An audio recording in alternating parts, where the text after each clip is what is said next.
មានការប៉ັດមួយដែលយើងគ្រប់គ្នាដឹងក៏ប៉ុន្តែយើងអត់ចង់ទទួលយកវាទេការប៉ັດមួយនោះគឺជីវិតអ្នកណាក៏ជួបបញ្ហាក្នុងជីវិតដែរជីវិតមួយនេះជួបបញ្ហារាប់មិនអស់ដោះពីមួយចូលមួយនិយាយទៅគឺជាអត់ផុតកិច្ចមិនរួចបើសិនជាយើងមិនព្រមទទួលយកបញ្ហាដែលចូលមកក្នុងជីវិតយើងប្រឆាំងនឹងវាយើងខ្វាយខ្វល់ពិបាកចិត្តមិនពេញចិត្តនឹងវាគឺបានត្រឹមតែបន្សល់សេចក្តីឈឺចាប់ទេហើយបើសិនជាបងប្អូនទាំងអស់គ្នាអង្គុយគិតថាហេតុអីបានជីវិតយើងពិបាកម៉េះអង្គុយប្រៀបធៀបជីវិតយើងជាមួយនឹងជីវិតអ្នកដទៃទៀតណាជីវិតយើងគឺកាន់តែលិចលង់កាន់តែជួបបញ្ហាដោះស្រាយអត់បានតែម្ដងលើโลกនេះអត់មានជីវិតអ្នកណាដែលគ្មានបញ្ហាតតែសោះឬក៏គ្មានជីវិតណាដែលមានបញ្ហាដោះស្រាយឲ្យលែងមានទៀតដែរលុះត្រាណាតែយើងចូលសាងភ្នោះឬក៏យើងចូលបែបលក្ខណៈថា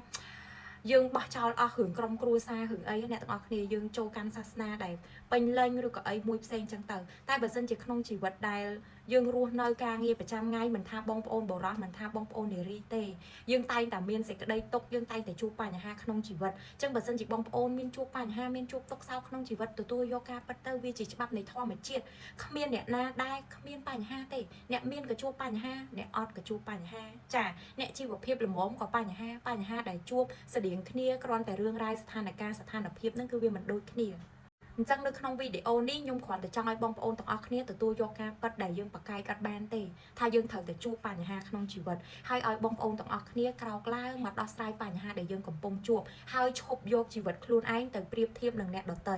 ប៉ិតណាស់ពេលដែលយើងប្រៀបធៀបជីវិតយើងជាមួយនឹងគេយើងនឹងមើលឃើញគេស្រួលជាងគេល្អជាងគេប្រកែកជាងគេឆ្លាតជាងជីវិតគេសំណាងជាងឆ្អឹងគេដដែលជាងយើងបងប្អូនខ្លះរហូតដល់មានកូនចិត្តគិតថាបើសិនជាយើងបានកើតនៅក្នុងតកូលមួយហ្នឹងឬក៏យើងប្រែคล้ายទៅជាម្នាក់ហ្នឹងជីវិតយើងក៏ល្អប្រសើរដូចគេដែរតាមពិតទៅពេលដែលយើងមើលឃើញជីវិតអ្នកដទៃអត់ដូចអ្នកដទៃដែលគេរស់នៅជីវិតខ្លួនឯងទេគេបណ្ដឹងខ្លួនគេច្បាស់ថាជីវិតគេជួបបញ្ហាមិនដូចជាក់ស្ដែងជីវិតខ្ញុំអញ្ចឹងមានបងប្អូនជាច្រើនដែលគាត់ស្គាល់ខ្ញុំហើយគាត់ថាជីវិតខ្ញុំស្រួលសំណាងខ្ញុំឆ្លាតស្អាតប្រកែគឺខ្ញុំមានគ្រប់យ៉ាងប្តីល្អក្រុមគ្រួសារដែលល្អកូនល្អនិយាយទៅគឺខ្ញុំមានរឿងល្អមនុស្សល្អជ្រុំជ្រែងគ្រប់បែបយ៉ាងទាំងអស់ប៉ុន្តែអ្នកទាំងអស់គ្នាអត់ដឹងទេថាពីក្រោយអ្វីដែលល្អទាំងអស់ហ្នឹងក៏មានរឿងរ៉ាវកើតទុកមានរឿងពិបាកចិត្តមានការធ្លាក់ទឹកចិត្តមានបញ្ហាដែលត្រូវដោះស្រាយជាច្រើនដែរហើយខ្ញុំក៏ត្រូវស្វែងរកគំនិតថ្មី idea ថ្មីដើម្បីធ្វើឲ្យ business ខ្ញុំរីកចម្រើនដើម្បីស្វែងរកផលិតផលថ្មីចូលមកកាន់អតិថិជនរបស់ខ្ញុំនិយាយទៅក៏ខ្ញុំមានការងារច្រើនត្រូវធ្វើដែរ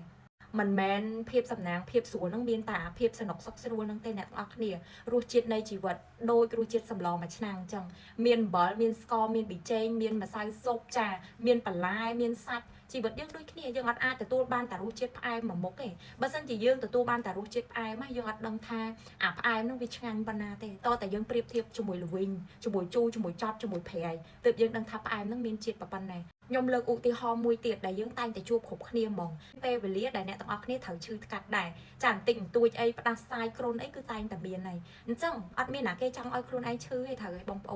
អូនខ្លះពេលដែលឈឺចាប់ដើមហើយអូយឈឺរហូតអង្គុយលូបន្ទោសសុខភាពខ្លួនឯងពេលសម្រាប់ខ្ញុំជំងឺកើតឡើងដើម្បីឲ្យយើងចេះស្រឡាញ់សុខភាពចេះថែសុខភាពចេះទទួលដឹងថាមិនមែនអង្គុយតែមានសុខភាពល្អរហូតទេអញ្ចឹងពេលមានសុខភាពល្អនឹងត្រូវសុខចិត្តហើយបើសិនជាយើងឈឺហើយត្រូវធ្វើមិនក៏ត្រូវទៅសុខចិត្តនឹងជំងឺនឹងដែរព្រោះពេលយើងឈឺគឺជាពេលដែលយើងអាច take care សុខភាពបានពេញលេញយើងអាចមើលថែខ្លួនឯងបានចាអញ្ចឹងបងប្អូនជាទីស្រឡាញ់ទាំងអស់គ្នាមិនថាជួបបញ្ហាក្នុងជីវិតឬក៏ជួបជំងឺឈឺថ្កាត់អីទេខ្ញុំសូមឲ្យអ្នកទាំងអស់គ្នាសាកដាក់ចុះអាការប្រឆាំងតវ៉ាឬក៏ការមិនទទួលយកការពិតដែលកើតឡើងចំពោះជីវិតយើងណាហើយរៀនសម្របខ្លួនទៅតាមហេតុការណ៍ជាក់ស្ដែងទៅតាមសភាពជាក់ស្ដែងនៃជីវិតរបស់យើងម្នាក់